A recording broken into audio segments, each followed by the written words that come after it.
Augustine Ruiz, Sarah Batali, Nick Crawshaw, and Josephine Johnson. Collectively, they're Lost Bitches from London, England, a band Rolling Stones' John Dolan called a brilliantly entertaining band who replaced lyrics with Latin rhythms, Turkish psychedelic rock, disco, and funk. I'd say between this and Alton Gun, we play about as many Turkish psychedelic rock inspired bands, well, at least as many as any YouTube based college radio new music show plays.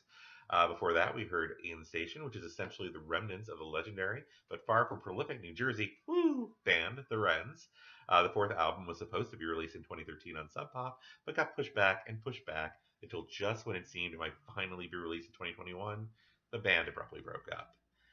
Undeterred, bassist Kevin Whelan took his tracks intended for the 2013 record, re-recorded them with his brother Greg and Jerry McDonald, two of the other three members of the Wrens, and put it out. And here we have it. Unfortunately, Craig Bassell is still at odds with Whelan and plans to release his own record with his own songs for the Session of Discarded album. In any case, the In Station record Observatory, still on Sub Pop, is excellent, and that track was Fade. Before that, we heard from the band that actually formed when John Salkow and Mike Bethman, respectively editor and writer for the Spectrum newspaper at the University of Buffalo, Subject Radio Song College, put up a flyer saying roughly, wanted a drummer to play in a band with us and be our friend. Unfortunately, I first saw this when I was waiting for my freshman English class, and two of just dumbest students in the class and racist were making fun of it. Then later in the day, I went down to the Spectrum offices and I saw the flyers on their desk, mentioned that story, and then was embarrassed when I found out it was their band. But they were much better than the other two students. They're better, nicer.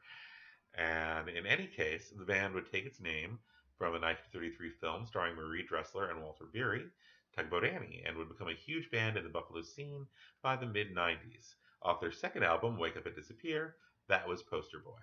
We started the set with Mother Mother and Hayloft 2.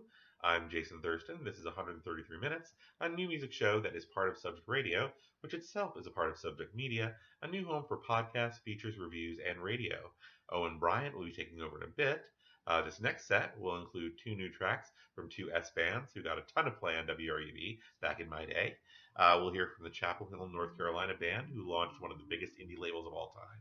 But first, we're going to play some Spiritualized off their ninth album, Everything Was Beautiful. Their eighth album was called And Nothing Hurt. So the British band clearly is a fan, like me, of the late American writer Kurt Vonnegut, as Everything Was Beautiful and Nothing Hurt is the epitaph of the unstuck in time Billy Pilgrim, lead character of his 1969 novel, Slaughterhouse-Five. Here's a track called Crazy, Spiritualized, on Subject Radio's 133 Minutes.